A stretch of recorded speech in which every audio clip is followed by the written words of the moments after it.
Trojan War was a Bronze Age conflict of around 1200 BC. It was fought between the Greeks and the Trojans of what is now West Turkey. This is a war not for what Homer would describe as passion and love, but for power and control of trade and control of the Aegean in particular. Now, to understand the reasons for why this conflict happens, you have to look further back a few thousand years to the situation of these nations and the topography in the Eastern Mediterranean. Now, before Greece was able to rise as a power, the Minoans, who were a civilization based in Crete, controlled the Eastern Mediterranean and the Aegean, and they were represented by a bull in their own culture and represented by the Greeks as well. And this is because Taurus the bull was a symbol of Crete, and in their games they would show jump over bulls, and it was a very big part of their culture. Now, they were a seagoing people and controlled the Aegean and the Eastern Mediterranean, and they were suddenly destroyed by a natural disaster, possibly a volcano or an earthquake, and the civilization came to an abrupt end. And this created a power vacuum. With the Minoans gone, the Greeks were able to step into that power vacuum and begin the rise of their own civilization. And in their myths, they would depict this as the Minotaur of Crete being slain by a Greek hero and the bull's head taken back to Greece, the symbol of the transfer of power from Crete to Greece. Now, the topography of Greece is very mountainous. It's a very mountainous country, and this is both to its advantage and disadvantage, and this has several effects on the development of Greek culture. Now, the first effect is that they develop city-states in one united nation, like you see in Egypt, Mesopotamia, and the Hittites. It does not exist. They're all very individualist city-states. That develops a very individual culture and an individual mentality, yet under the umbrella of a greater Greek culture and a greater Greek unity of we're all from Greece, but very individualistic on your Athenian, I'm Spartan, or from Corinth or Thebes, or etc. And this influences the Greek philosophers, especially later on ideas of private property and individualism, which doesn't really arise in other nations that are controlled by a single monarch, and the rest of the population are subservient to it. There's a lot greater freedom in the Greek cities, and obviously the rise of democracy happens here because of this.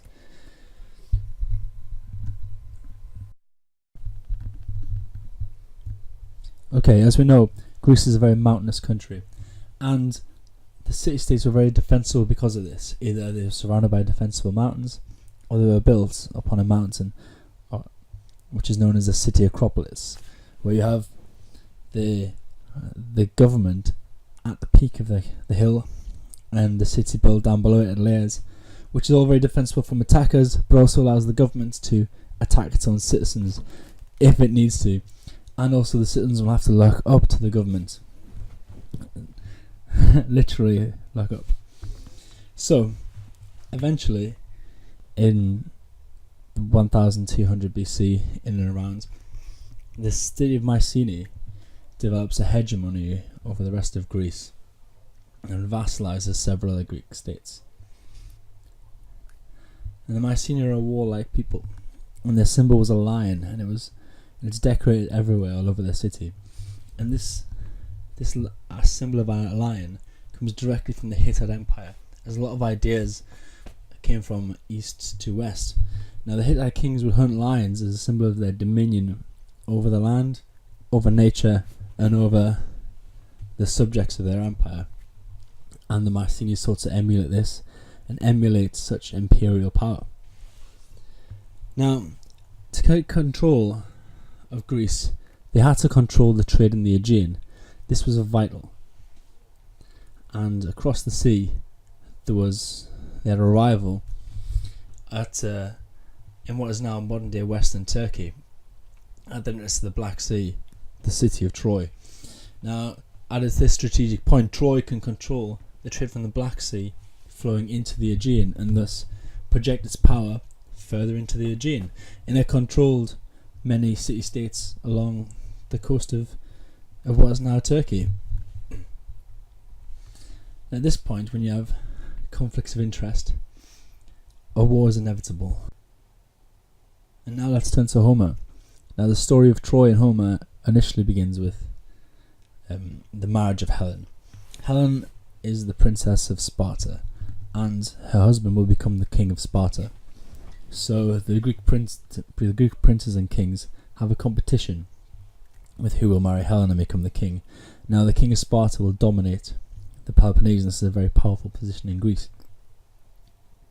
And conveniently, a man called Menelaus wins. Now, he's the brother of the king of Mycenae, who already has a vast control over Greece, called Agamemnon, who is a vicious megalomaniac. Now, his sole vision is to control the Aegean and further his power. Now, across the sea, the Prince of Troy, Paris, who initially grew up outside of the city, but that's a different story, meets the goddess Aphrodite, and he gives her an apple to say how beautiful she is, a golden apple, which is her symbol. And in return, she shows him Helen of Troy, her beauty, and he instantly falls in love, and she promises Helen to him. And this is the initial source of his infatuation with Helen. And once he arrives in Sparta, he kidnaps Helen, and they elope.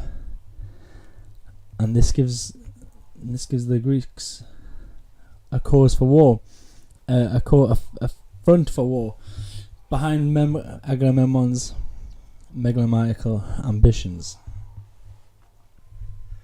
So now we have a situation where we have two great powers, and we have a lot of aggressive men eager for war, such as Agamemnon, and probably Menelaus, and obviously Achilles. And we have a situation where war is inevitable. Now, it's inevitable because there's a conflict of interest, which is the resources of the trade in the Aegean Sea and the Black Sea. So, the Mycenaean Greeks now have the reason that the Queen of Sparta, Helen, has eloped with the Princess of Troy, Paris, and escaped to Troy. This is the reason, firstly, that they all swore an oath to uphold the marriage of Helen and Menelaus, which has now been destroyed. And secondly, they are vassals of the king of Mycenae. So this pretext is put forward, as pretexts are always made for war, and they can launch a war against Troy, which turns into an epic 10-year campaign, which eventually lead to the destruction of the Trojans. After years of war and skirmishes across the Aegean, Agamemnon has to cross with his 1,000 ships to invade Troy itself. But there's a storm, and being a very religious people, they believe the gods demanded a sacrifice, and to show his megalomania and his commitment and his lust for power, Agamemnon sacrifices his own young daughter and murders her as an offering to the gods. And thus, after the murder, the storm clears and the airships are allowed to pass. Now, what happens is a protracted siege of Troy. The Greeks never managed to fully encircle the city well, because Troy is fully supplied by its allies, with the Hittite Empire and its other allies along the Turkish coast. And a war of attrition ensues, a bloody, horrible war of attrition with vicious wounds and lightning campaigns against each other. After a protracted siege, the Greeks struggle to maintain their war against Troy, and infighting sets in. So they turn to the tricks of Odysseus, who invents a wooden siege horse, and under religious pretenses, the Trojans invite the horse into their city, and the city is burned and destroyed. By this point, most, almost all of the heroes of Troy are dead. And all the heroes of Greece are dead as well. They've all been brutally killed. Achilles is gone. Hector's dead. Paris is dead. Helen is now eloped with a younger prince of Troy, who was then murdered in the siege, and Helen kidnapped by her former husband Menelaus and taken back to Sparta. And the king of Mycenae, Agamemnon, brutally murdered by his wife after the war for presumably the murder of his own daughter. And this in Greek minds is justice for killing kin. Now, the effects of the Trojan War. The Mycenaean Empire of Greece wouldn't last, and it would soon collapse itself later, and Mycenae be destroyed and forgotten. But Athens eventually would rise in its place to try and dominate the Mediterranean and the Aegean, and create an empire for its own on the western banks of Turkey, and control our trade and develops ideas and philosophies from there. And also, Homer's account of the Trojan War is a massive cornerstone in Greek culture. It is the basis of their religion, or the closest they have to a holy book where the gods are active and participate in human affairs. The defeat of their Trojan rivals allowed the Greeks to enter their golden age that would be strong even against the might of Persia. But however, they would initially destroy it themselves in the Grand Peloponnese Wars, where Sparta and Athens would fight for control, neither of them really getting the advantage, both of them generally losing out in the long run. And this would bring Greece into great decline, especially after the Second Peloponnese War. And then, after they were conquered by the Romans adopted their influences and further spread their culture into the West. A culture that stands the divide between the East and West today, as Greece stands on the divide of Europe and Asia.